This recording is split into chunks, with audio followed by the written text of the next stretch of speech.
سے بڑی بات میں نے کہا مضمون کے تحت جو عنوان ابھی آپ کے سامنے بیان کیا اس کے لیے فرض نماز کے بعد اجتماعی دعا اللہ کے نبی صلی اللہ علیہ وسلم سے ثابت نہیں ہے، تو اس لیے کرنے کی کوئی حاجت نہیں ہے۔ سوال ہے جو کہتے ہیں بہت سارے کہ شہید کو مرا ہوا مت جوڑو، شہید زندہ ہے، اور قرآن میں ایک آیت سناتے ہیں اس کے اوپر ذرا روشنی ڈالیں۔ شہید کے بارے میں قرآن نے کہا لا تقولوا لمن يقتل في سبيل الله اموات بل احياء ولكن لا تشعرون۔ قرآن کے پورے الفاظ پر غور کر کے اپنا عقیدہ بنانا چاہیے۔ کیا کہا؟ جو لوگ اللہ کی راہ میں قتل کیے جاتے ہیں، غور کیجیے ولا تقولوا لمن يقتل في سبيل الله، جو لوگ اللہ کی راہ میں قتل کیے جاتے مارے جاتے مت کہو کہ وہ مردہ ہے، بل احیاء بلکہ وہ زندہ ہے۔ لیکن اس کے بعد کیا کہا؟ ولکن لا تشعرون، اس کی زندگی کیسی ہے سمجھ نہیں سکتے۔ تو اللہ کہا زندہ تو ہے لیکن زندگی کہاں ہے، زندگی کیسی ہے، اس کی صورت کیا ہے آپ سمجھ نہیں سکتے۔ جب اللہ نے کہا نہیں سمجھ سکتے ہم سمجھنے والے کون ہیں؟ ایک بات کہاں اسے مردہ مت کہو۔ یہ بتائیے اگر کوئی آدمی شہید ہو جاتا ہے اس کی بیوی کیا ہوتی ہے؟ بیوہ ہوتی ہے کہ نہیں؟ اس کا چھوٹا بچہ یتیم ہوتا ہے کہ نہیں؟ مرا نہیں تو بیوہ بیوی کیوں ہوتی؟ کیا شہید کے شہادت حاصل کر لینے کے بعد اس کی بیوی کا کسی دوسرے سے نکاح کرنا جائز ہے کہ نہیں؟ اگر وہ زندہ ہے تو بیوی کا نکاح کرنا دوسرے سے جائز نہیں۔ نبی توفیق اور پوریا کا مسئلہ ٹی وی کے پروگرام میں گڑگڑا رہا تو کچھ سالوں پہلے جب کارگل کی جنگ آئی تھی اور اس میں کہا کہ یہ صاحب بھگوڑے تھے اور کھا گیا تھا اور اس کے بارے میں عقیدہ ہو گیا صاحب ختم ہو گئے، اس کی بیوی نے 3 سال کا وقفہ گزرا ہی نہیں کی شادی کر لیا اپنے اسی شوہر کے دوست سے۔ 4تھے سال سے پہلے وہ صاحب تشریف لے آئے، پتہ چلا پاکستان کے جیل میں ہے، واپس آئے تو ہنگامہ ہو گیا اب یہ بیوی کس کی ہے، پہلے کی ہے دوسرے کی۔ بتائیے کہ اگر شہید مرے نہیں ہے تو اس کی بیوی کا نکاح دوسرا جائز ہے کہ نہیں؟ ہر انسان کہتا ہے کہ بیوی کا نکاح ہو جاتا ہے، ہر انسان کہتا ہے کہ اس کے مال جو ہے بھائی بٹوارا کریں، کیوں بٹوارا کریں بھائی؟ وہ تو زندہ ہے، تو جو زندہ ہے اس کے مال بٹوارا نہیں کر سکتے، اس کی بیوی سے شادی نہیں کر سکتے، اس کے بیوی بچے کو یتیم نہیں مان سکتے۔ اس کا مطلب کیا ہے کہ دنیاوی اعتبار سے اس کی موت تو واقع ہوئی ہے، البتہ حکمی اعتبار سے اعزاز اور فضیلت کے لحاظ سے کہا جاتا کہ ہر انسان تو مر کے ختم ہو گیا، وہ اللہ کے دین پر اپنی جان کا نذرانہ پیش کر کے اس بات کی شہادت کو گواہی دیتا ہے کہ نہ اللہ کی الوہیت میں کوئی شریک ہے اور نہ محمد رسول اللہ کی رسالت میں کوئی شریک ہے، وہ اس عقیدے کی شہادت کو دیتا ہوا دنیا سے جاتا ہے۔ اس مناسبت سے کہتے ہیں کہ ایسے انسان کو مرا ہوا تصور مت کرو، وہ تو زندہ جاوید روئے وہ جو قائل ہو ممات شہداء کے، ہم زندہ جاوید کی ماتم نہیں کرتے۔ اور پوچھیں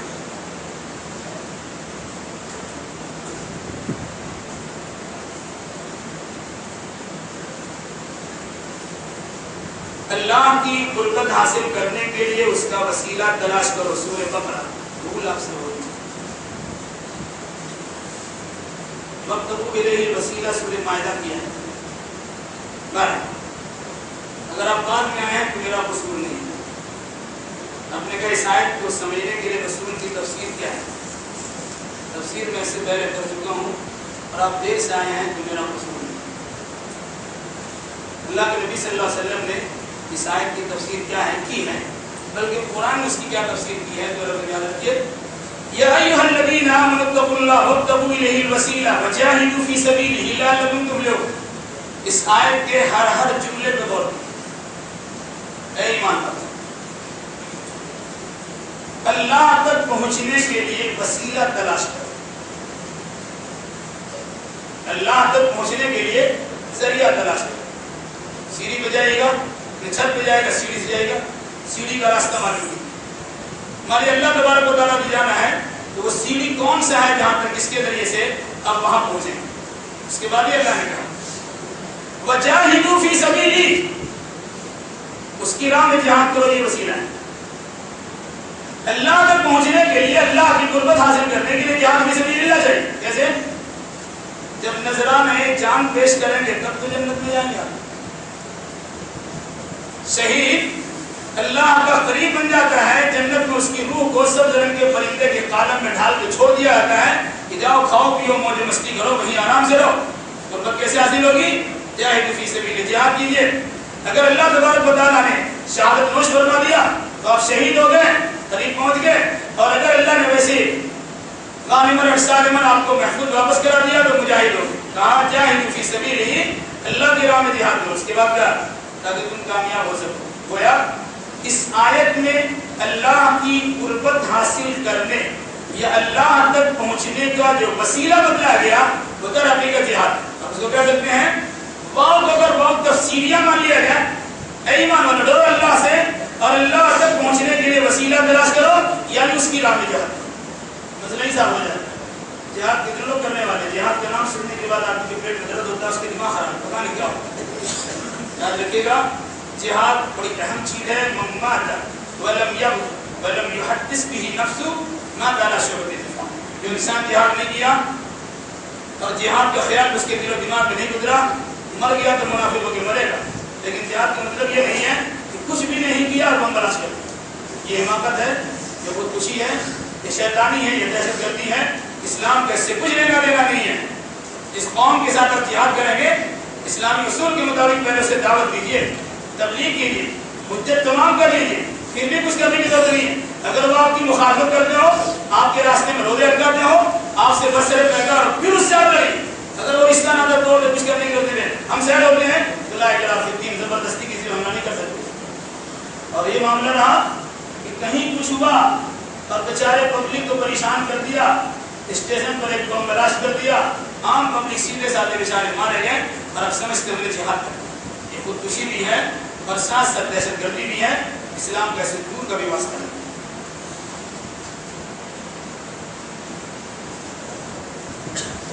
سوال آپ کا الحمدللہ سمجھنے کا ارادہ ہے تو سمجھ لے، اگر سمجھنے کا ارادہ نہیں ہے تو آپ کو شاید جبریل بھی سمجھا نہ سکے، نبی بھی سمجھا نہیں سکتے، تو آپ نہیں سمجھا سکتے۔ کیا ہے؟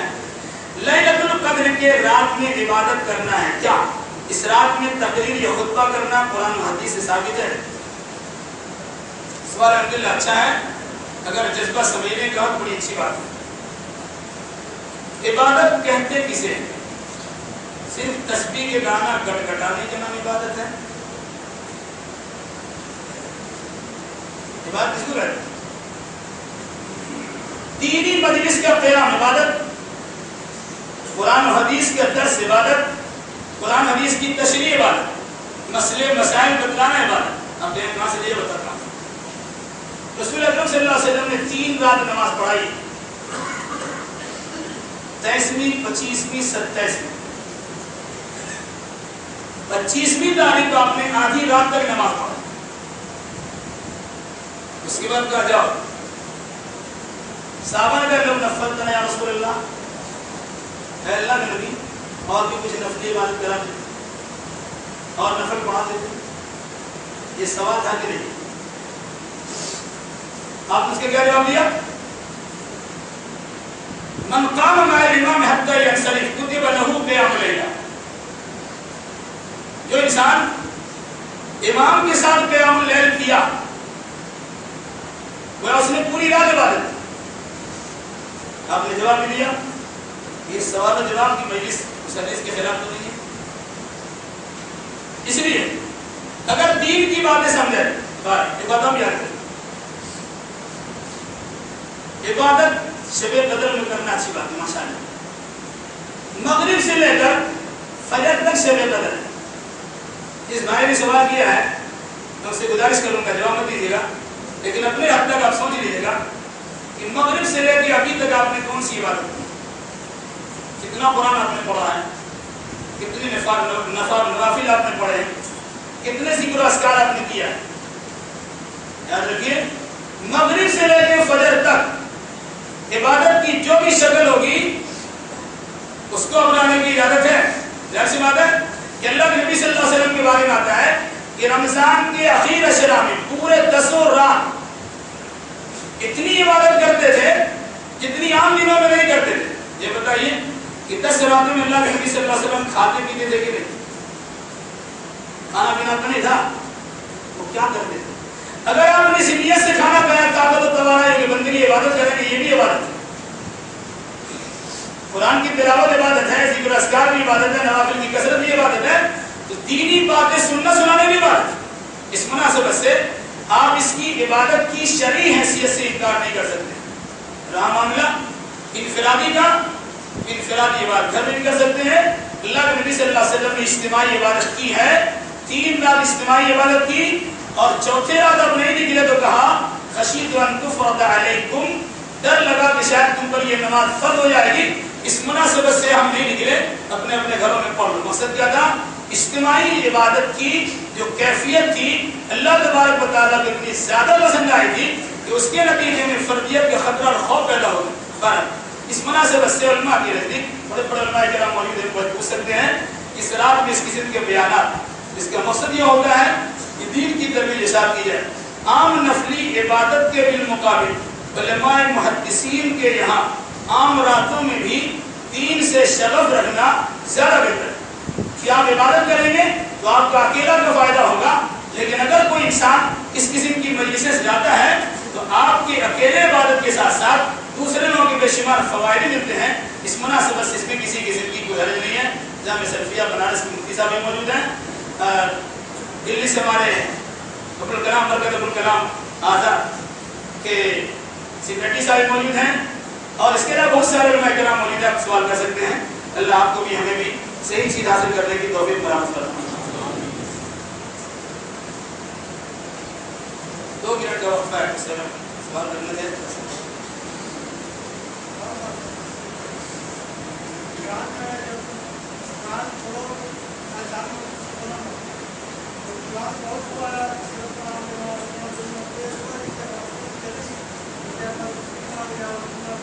زور سے کہیں سمجھ میں نہیں آئے.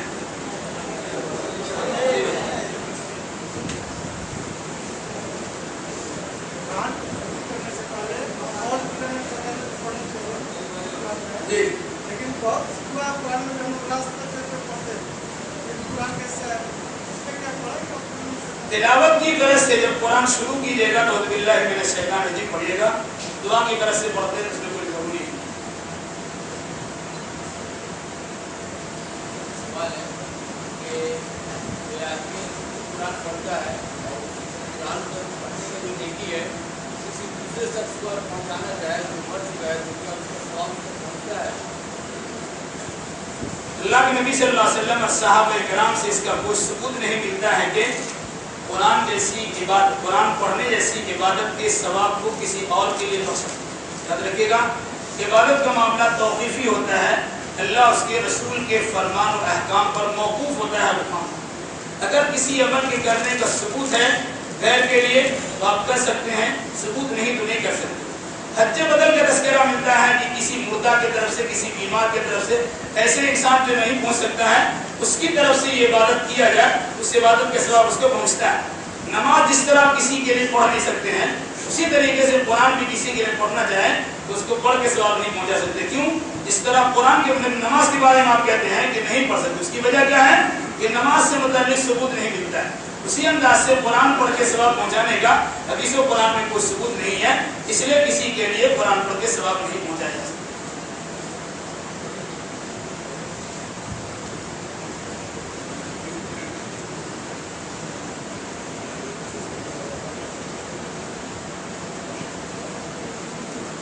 سوال ہے قرآن شریف لے کر تراویح کی نماز پڑھ سکتے ہیں نہیں؟ نفلی عبادت، نفلی نماز میں قرآن اپنے ہاتھ میں رکھ کر آپ پڑھ سکتے ہیں. حضرت عائشہ رضی اللہ تعالی عنہا کا ایک غلام تھا آزاد کردہ حضرت صفوان، وہ حضرت عائشہ وغیرہ کو جو نماز پڑھاتے تھے تراویح تہجد کی نماز، تو اپنے ہاتھ میں مصحف لے کے پڑھایا کرتے. امام بخاری نے اس سے کو تعلیقاً نقل کیا ہے اپنی کتاب بخاری شریف کی کتاب الصلاۃ، باب امامت العبد، غلام کے امامت کرانے کے بیان میں امام بخاری نے تعلیقاً اس روایت کو بیان کیا ہے کہ حضرت صفوان قرآن کو دیکھ کر پڑھا کرتے. اس لیے آپ پڑھ سکتے ہیں، پڑھنے میں کسی قسم کی حرج نہیں. یا پورا قرآن کو لے لیجیے، یا آپ کے ہاتھ میں موبائل میں لکھا ہوا ہے، اس کے اسکرین پر ہے، اس کو لے کے پڑھ سکتے ہیں. پڑھنے میں کوئی حرج نہیں ہے، پڑھی جا سکتی ہے، اس کی اجازت نہیں ہے.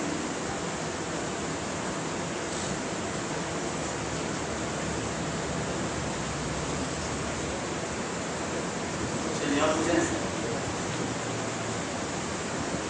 وضو کر لیجیے، اگر صاحب سے فارغ ہونا چاہے تو کر لیجیے، 2 منٹ کے بعد انشاءاللہ نماز شروع